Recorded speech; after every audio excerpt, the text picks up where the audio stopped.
Hi everyone, welcome to VC, and I'm super excited that we have our first storyteller today.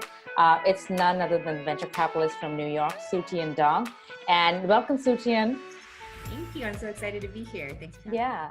Thank you. Thank you for being here. You have done some amazing work for the venture capital community. You had been a former partner at Female Founders Fund and now a venture partner. What do you found in the venture community that was missing, that you thought that you and Jessica, she's amazing, she is a partner at MDC Ventures, and you decided to start the Amazing Woman in VC Community, the directory which boasts about 1,100 VC funds, and has been very instrumental in creating an inclusive community at grassroots level, whether it is sharing deal flow, LQ resources, VC socials, or mentorship platform with Techstars. So tell us about your journey for creating the Woman in VC directory.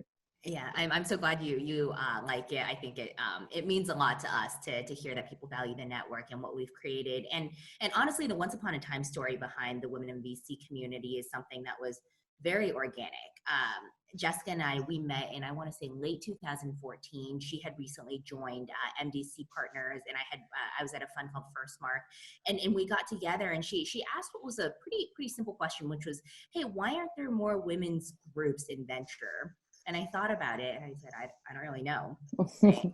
So true. It seems like there were a couple here and there, but they didn't have we'll call it sticking or staying power for a number of reasons. And we said to each other, okay, well, we should try to start something in New York. And it was a really interesting time then, because what I had seen during my time in VC was that there were more women coming into the ecosystem, and some of them were going out, but the net numbers were increasing year over year. So it seems like there was going to be critical mass for women in New York to get together, as you said, share deal flow, find opportunities to work together, find new jobs, find people to recruit, all that good stuff. And we started the group in New York in, February of 2015. Wow. And quickly realized that, I know it's been, it feels like both, last month and also a decade ago, but quickly realized that there was so much power in bringing women together, right? And it was a very, very unstructured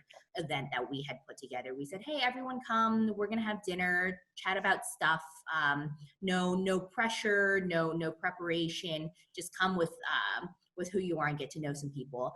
And what we found that there was just so much, as I said, interest and power in getting people together, that we wanted to expand this globally. Of course, we both have day jobs, and so it would have been hard to do events globally. But shortly after we started the Women in VC events in New York, we started the Global Women in VC directory. And again, it was a very grassroots effort at the beginning. It was very much, we created a Google form, and we told all the women we knew in VC to fill it out. We asked them to fill it out and send it to people they knew, women they knew in the VC ecosystem. And that was it. And over time, it has grown from what was honestly 15 women in a Google spreadsheet to over almost 2,000 women now, actually, across, as you said, about 1,400 funds, 40 some odd countries. And it's been incredible and really humbling, actually, to see the breadth and depth of female investors across the world. Yeah, I completely agree with you. I think VC is such a hard industry to prepare for. Mm-hmm. And also, a lot of us have never heard about venture capital before. Mm-hmm. You jump into entrepreneurship and others. And I feel like there's no coursework or MBA that prepares you for an early stage or a late stage investing, even if you had an operator role or a founder role in your past experience. Tell me about how your past experiences helped you in emerging fund manager role. Yeah. So before venture, I was actually in fashion, which was not anything close to venture at all. And then when I joined First Mark, this was in 2009, it was very much like jumping into the ocean, right? And being there and being like, well, I guess I got to swim, right? I should swim to shore, but I don't know which way shore is. And so I think it was, it was probably not that unique of an experience, actually, for people who enter in VC, because the skill set required to be a good VC investor, as you said, is not really teachable, right? It's very much an apprenticeship business. And it's something where it is truly a job that you learn on the job, where you learn on the job. And Right. from Firstmark, I had the luck to join a firm that had put a stake in the ground really early in New York at a time where New York City was experiencing its tech renaissance, and was part of the fundraising process, the investing process through multiple funds at the firm. And it was a really good training ground, right, to see how exactly one stands up an institutional grade venture fund. Absolutely. And when, it was fundraising is hard, right? And Yeah. that Yeah. was my biggest learning. And then investing is also hard, but in a different way. But it was through that experience that I took, and I said, hey, I think if I join another fund now, I would be ready to help it really institutionalize and stand up. And so when Anu, my former partner, and I met in late 2014 or 2015, I took what I had learned at Firstmark, and I said, I think this gives me a really good foundation for standing up an institutional grade seed fund.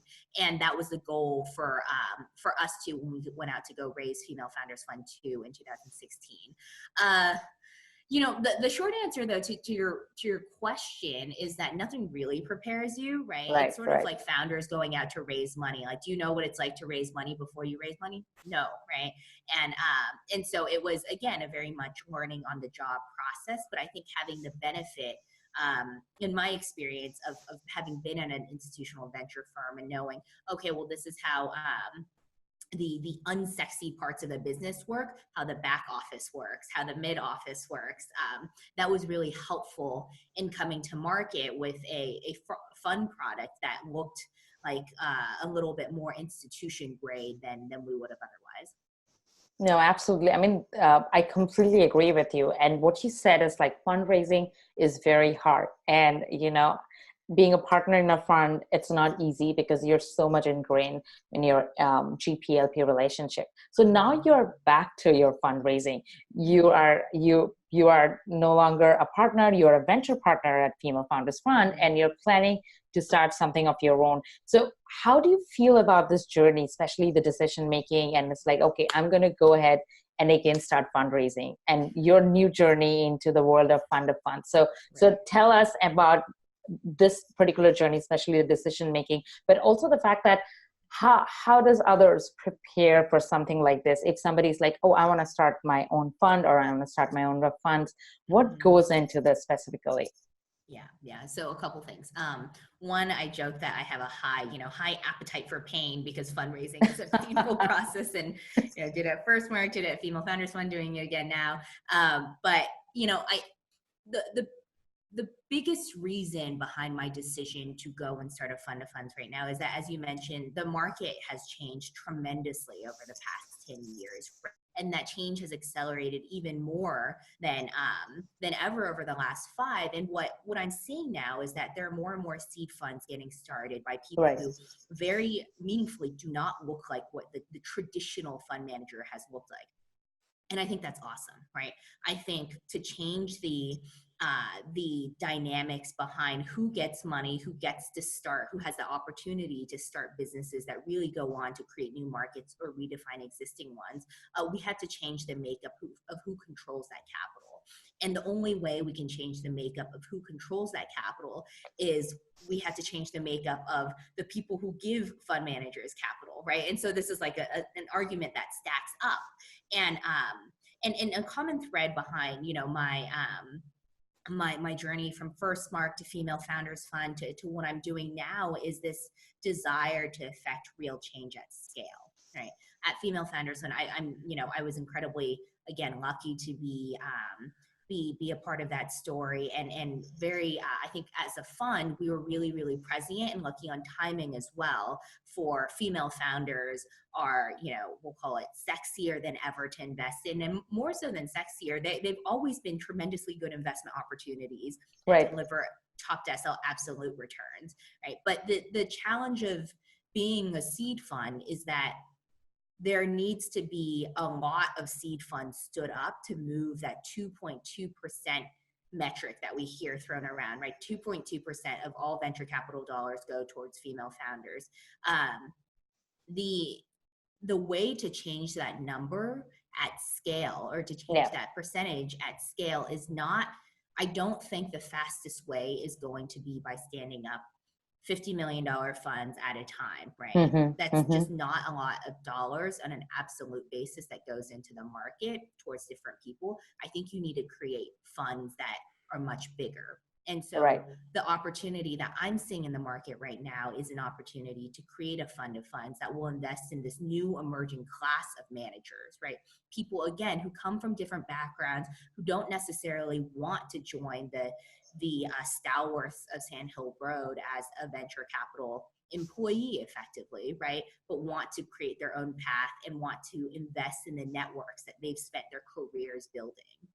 Right, and so right. I think the opportunity for managers actually now who are thinking about, oh, well, should I start a fund, or what does that take, is to really identify what they see in the market that no one else does, right? It's how you and I look at startups, right? What is that very, very non-obvious idea that an entrepreneur has, right? That if she or he is right, has the potential to create massive, massive value and outcomes, right?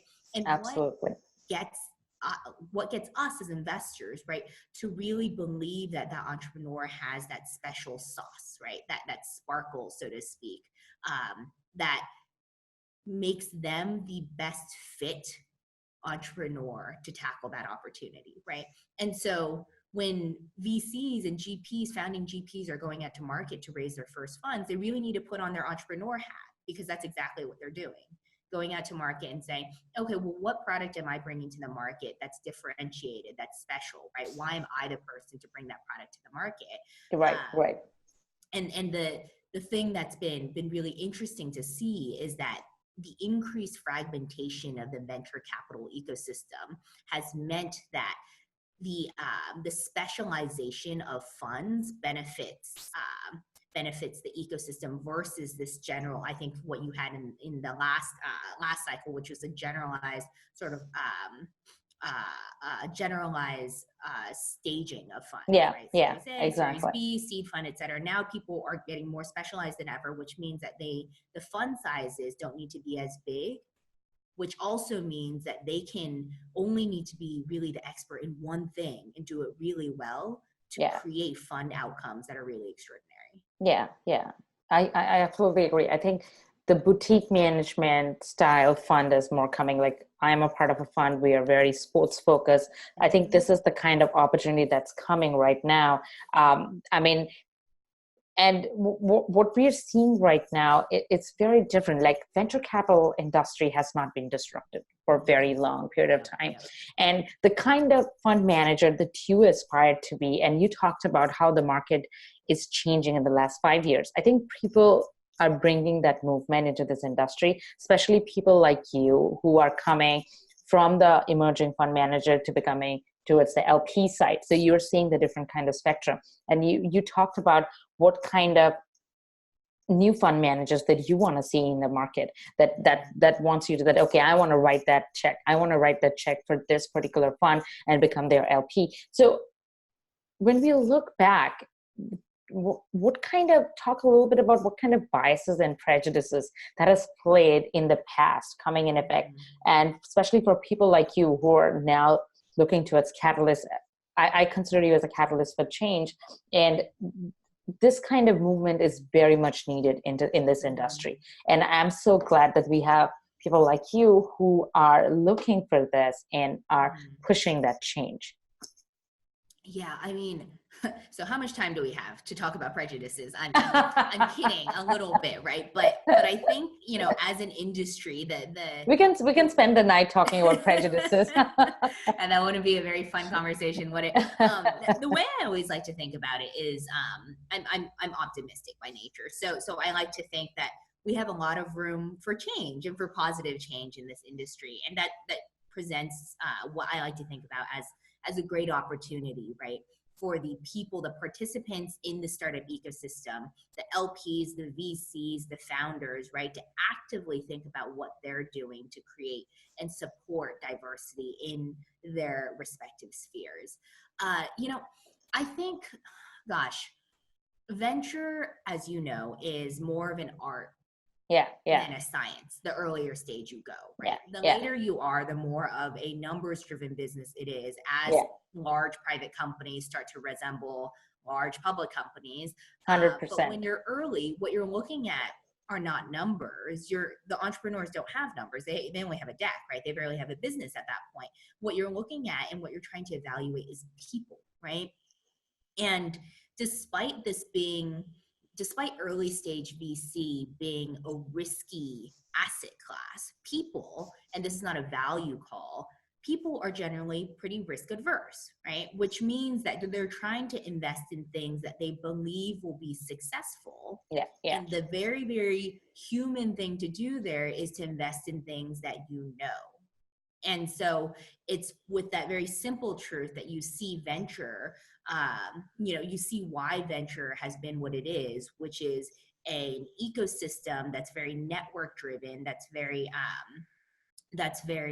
whether people talk openly about this or not, but that's in some ways appearances driven, right? And that appearance may change on what the definition or the look of success is.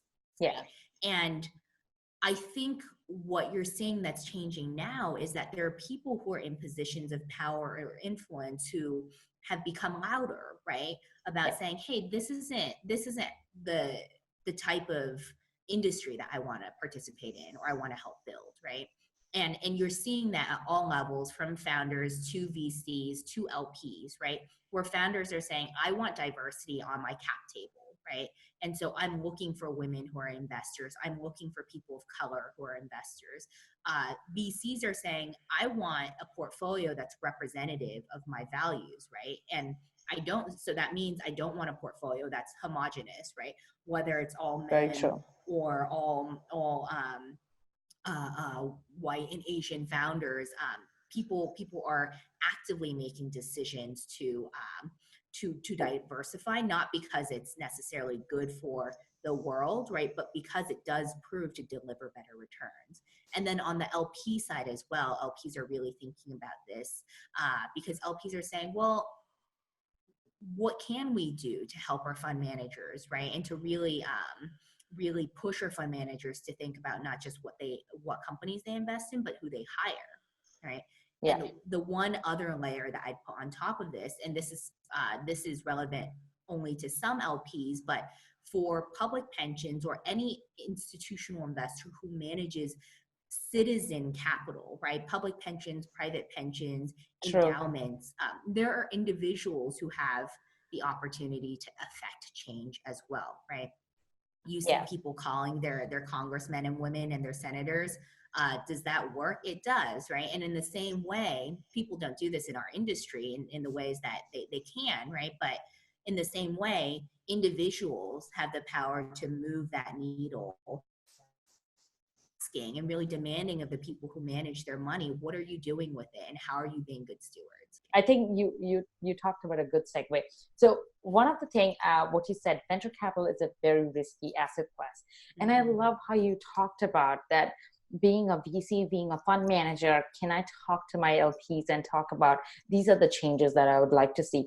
And VC being such an asset class, which is very cyclical, the boom bust cycle, the appetite for high risk, but it is also the thing about the lockup period, especially for limited partners.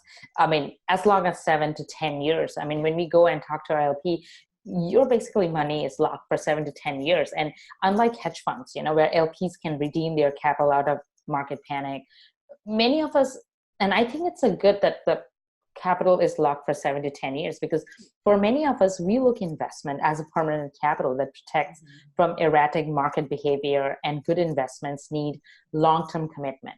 So liquidity has been an issue for a pretty long time for LPs. So as someone who is planning to start a fund of fund, and you will be on the other side of the table, how do you approach the liquidity position?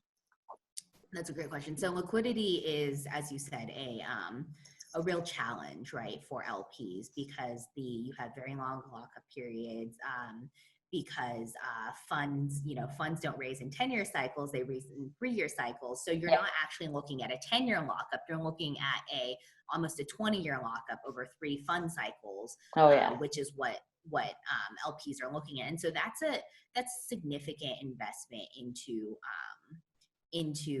firms, right? And that takes a significant amount of risk tolerance to do so, unless, of course, you're investing in what you think is a de-risked asset. If you're investing in a Sequoia or a Greylock or a Benchmark, or Excel, but turns out those funds are not looking for new investors, as you imagine. Right. This is one of the reasons, actually, that the fund-of-funds model has generally fallen out of favor, and one of the reasons why I think there's room to innovate in this space. The fund-of-fund liquidity is even rare, right? Because fund-of-funds are investing in funds, right, which then have to return capital, and the cycle sort of rolls up. One thing that there are a couple of ways that I've seen interesting approaches to this issue. One is by investing aggressively in direct opportunities as a fund of funds. And so instead of taking all of the capital and investing it in funds themselves, fund of fund managers will take 30%, 40%, 20%, 50% of their fund capital and invest it in companies themselves, right? So the underlying assets of some of their portfolio managers. And if you invest in late stage, what you're getting is liquidity out earlier, right? Right. Then from those direct opportunities than you would from a fund as a whole. And so that's one way that people have thought about addressing the liquidity issue. And the other way that fund of funds, and this is more new and rather unproven, but VCs are hearing what the market is saying, right? And so there's a number of strategies of early stage funds that have come out where they've thought more creatively about creating liquidity for their limited partners earlier in a fund cycle. And as a fund of funds, if you can invest in those, right, and create a portfolio of just those, we'll call it liquidity optimized early stage venture funds, right? Then you can also address that lockup problem that you mentioned. However, I wish I had a better answer for you, right? The lack of liquidity, I should say, just is what it is right now in the ecosystem. And I think the most effective way to tackle that right now from a fund of funds perspective is to be very aggressive on the direct side. No, I love how you are talking about the liquidity and especially from the fund of fund side. And as I said, it's a very cyclical market, is unpredictable. But VC, the job of a VC, it's very different. It's like, it's not a job, it's almost like a lifestyle. If you're a VC, you're always a VC, even in the weekends also. It's not like you put down your hat. You're always thinking, you're always trying to find out what's the aberration, how things are moving, what's the difference. And so it's sometimes it's all about identifying patterns. Sometimes it's also about, what are the big ideas? What are the big unpredictable ideas? Like, you don't want to invest where the trend is. You want to predict the trend, which will be the trend in the next 5 years. So sometimes those investment decisions can be non-consensus among partners. So to invest in such unpredictable big ideas, I feel like one has to learn and see things very differently, analyze markets that others are finding it maybe non-sexy to invest, So how do you prepare yourself for such lifestyle where, what are your learning habits? What have you learned or what have you acquired, as a VC? What are the learning habits that you have acquired? And how do you analyze various thinking models? Like, what are the LQ resources that you read and follow? I think this is a very important question for many people like us who are emerging fund managers or who are planning to be emerging fund managers, because they want to get into the mind of a VC and try to understand. Even existing fund managers, they would love to know what Sutian is reading and what she is thinking about. Right, right. I mean, I love how you put it. It's a lifestyle, right? And I think for many people who are passionate about investing and investing at, in early stage technology companies, you're adopting not just a lifestyle, but in some ways an identity as well, right? Oh, what are you? Oh, I'm a VC, right? Not, oh, I do VC. I am a VC. And I think that's an Right. important distinction, a mental distinction that people oftentimes really adopt that identity. And so on that note, I think, there's a couple of things that are important to being a venture capitalist.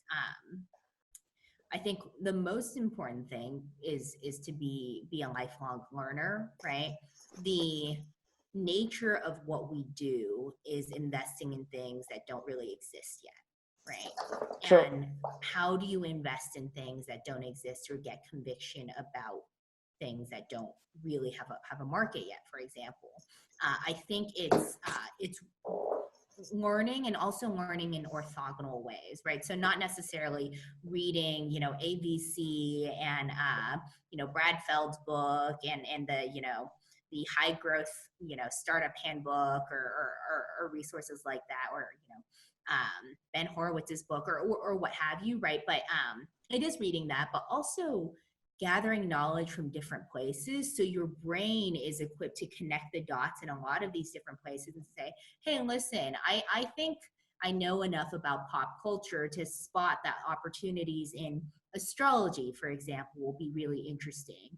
And I also know enough about, consumerization of certain trends, right, to know that the consumerization curve or the adoption curve for astrology will be much faster than meditation or yoga, for example, right?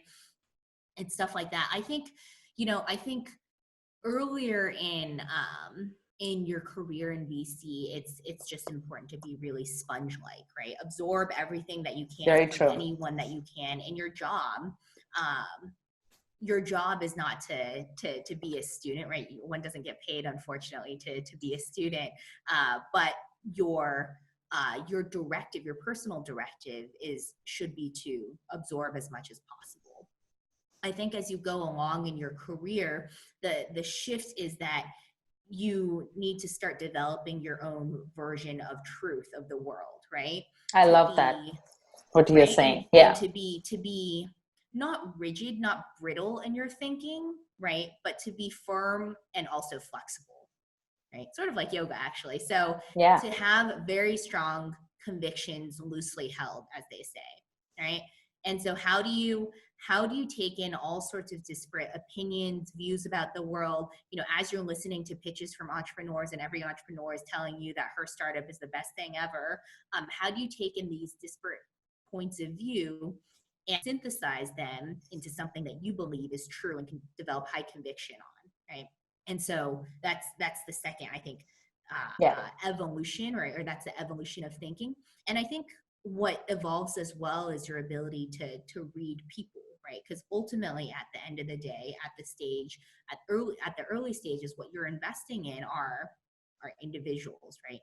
And founders and people who have really special like a special skill or a special sauce or a special something, right? That makes them, again, the best fit person for this opportunity.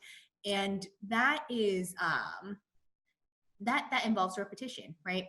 So being around people, and then again, not conducting your career or your life in a way that's very, very linear, but really asking yourself every time, oh, what did I learn from this experience, right? Why did I pass on this company, and why did it become $1 billion company? Like, what did I learn, right? How can I do better? And really, again, constantly learning and refining your own model, right, of how to find your version of truth. And hopefully your version of truth in the world equates to some really good investments in companies that go on to do some really big things. Yeah. I totally agree. And I think I love how you said that venture capital, it's all about learning and finding your own version of truth, and not to obsess about, okay, I missed this founder, I could not invest now, it's a unicorn. Mm-hmm. But having that openness and having that openness to accept people and having that openness to read people. And yeah, venture capital is all about reading people, understanding what they're going to do, and if that's going to succeed. Yeah, I think by this time we come to the fun part of SheVC, which is that we have some fun short questions of never have I ever that I'm going to ask you. And this will be all about the myth and different investment decisions that the VCs take.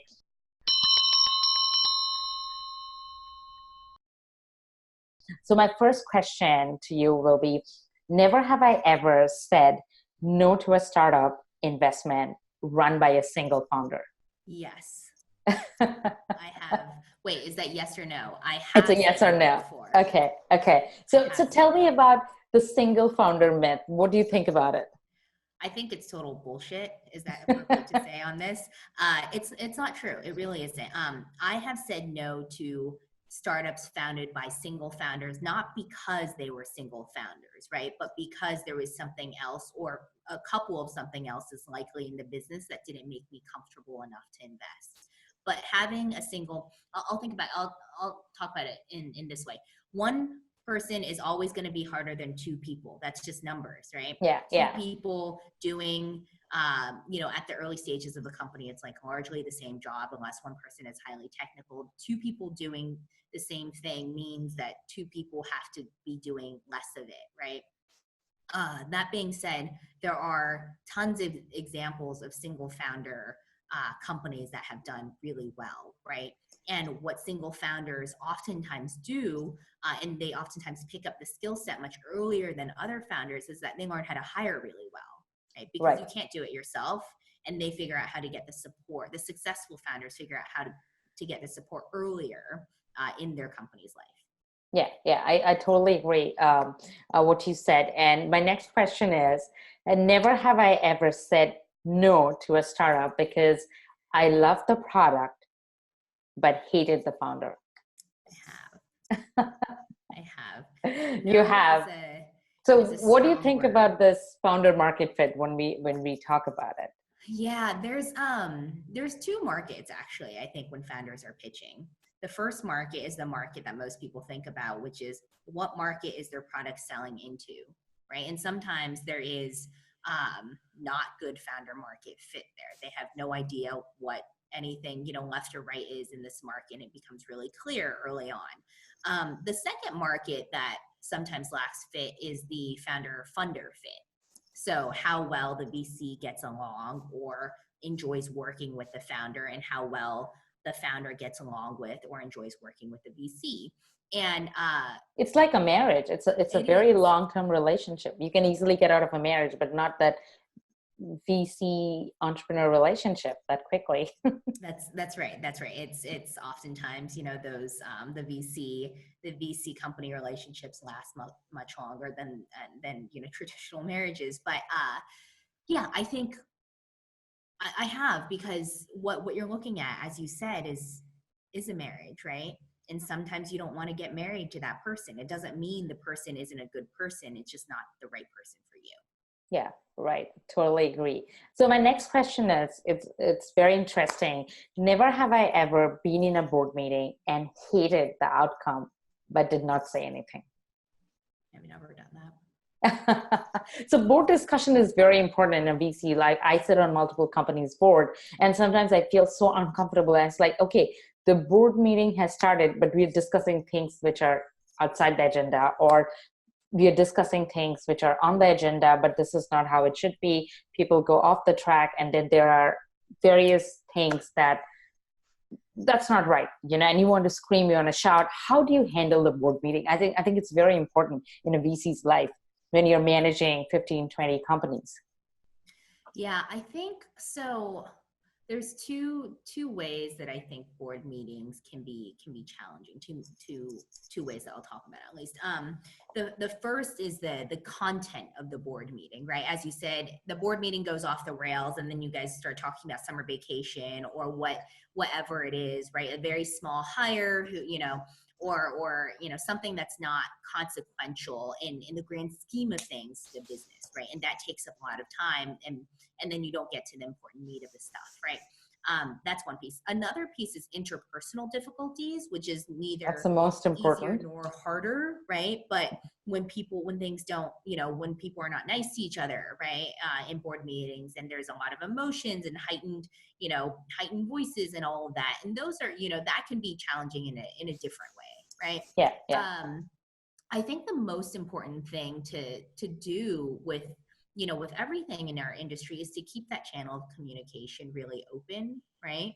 And to say, in a board meeting, for example, I'm of the view that the board meetings are designed to help the company, period, right? It's not designed to help the funders. Absolutely. It's not designed to help the VCs or the people who sit on the board understand the business better. It's people should come in understanding the business so that we can all work together to help the business. But I also believe that the leader of the board meeting is the CEO, right?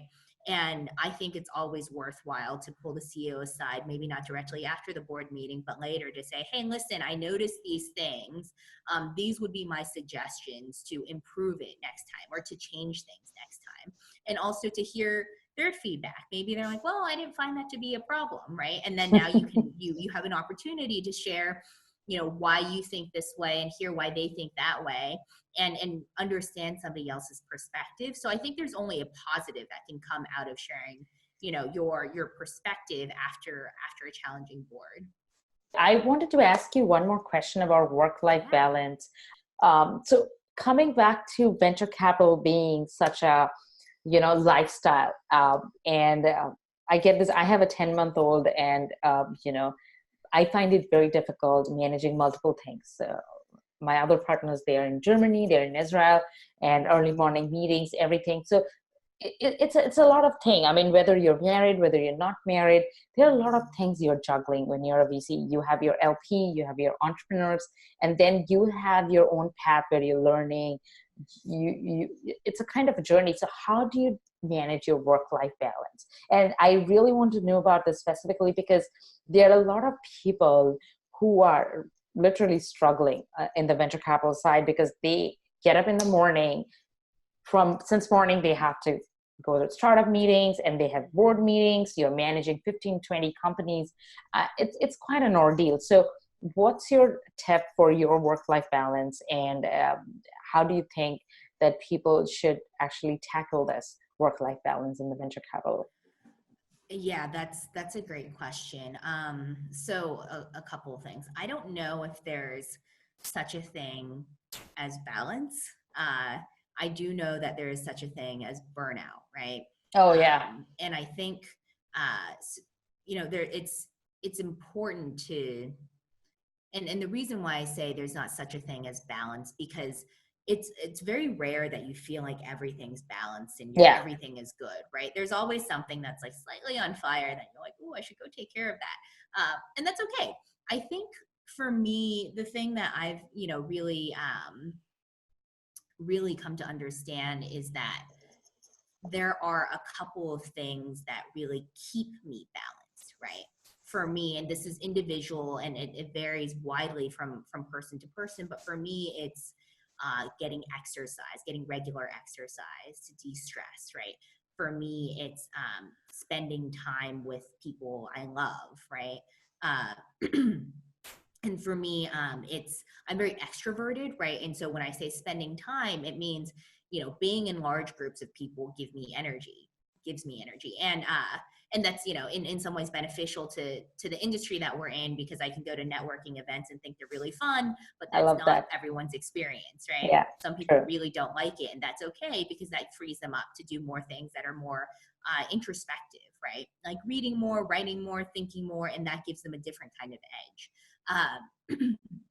But I think this idea of finding balance is that it's not one size fits all, right? But it's finding the 2 to 3 things that provide balance in your life and making sure you do those, right?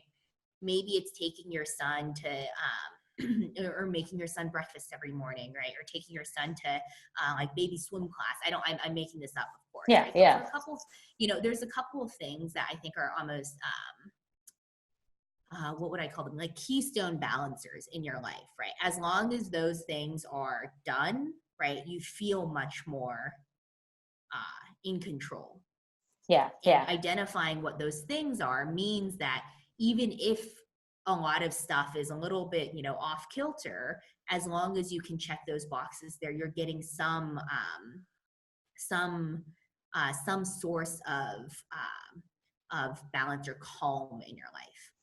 Yeah. Yeah. So what are those three things that you do? Because for me, when I get up in the morning, I have to do meditation and I have to do yoga for at least 30 minutes. Then I feel like, okay, now I'm ready for the day. So what are the key things that you do? Yeah, for me, it is exercising. See, and this is where balance is. I would love to exercise every day. I know, right? But exercising at least a couple of times a week, I find I can see the mental and physical True. benefits it brings, right? More energy, clarity of thought, all of that good stuff. And so for me, that's definitely one thing. A second is being around people, right? And so for me, being around people is a priority in my life because that gives me a lot of energy, right? And it makes me feel not just energized, but motivated, right? And excited to do work. So that's number two. And I'd say number three is finding balance for me is making sure that I take time to take vacations. And this is something that I wasn't very good at earlier in my career. I was like, oh, I'm just going to work, 70 or 100 hours a week. No worries. I'll just do it all the time. It's fine. Exactly. And it leads to burnout. I think, I know that for me at that time, it was very much a fear of getting behind, right? Or not, if you didn't do everything, you weren't doing enough, right? Or there was always some other hill to climb. And that's just life, right? There's always some hill to climb, always something to do. And the most self-caring thing and self-compassionate thing that you can do is sometimes to decide not to do it. Yeah. Right? This is, and to be in tune with what your body needs so that you can perform at your best when it's most important. Yeah, I totally agree. I think prioritizing is very important. Sometimes you cannot do everything, cannot put a check mark to every list. I cannot go to my son's soccer game. I mean, my son is too young to go, but I cannot do everything. I cannot feed my son every day breakfast because I have to go for my early morning meeting, or I cannot take my son out. But there are certain priorities that I want to put a checklist to that. So I think I totally agree. It's not a balance. It's all about finding what makes you happy and how to take care of it, because unless you are happy, you cannot give your best to what you do. I think this is amazing. Yeah.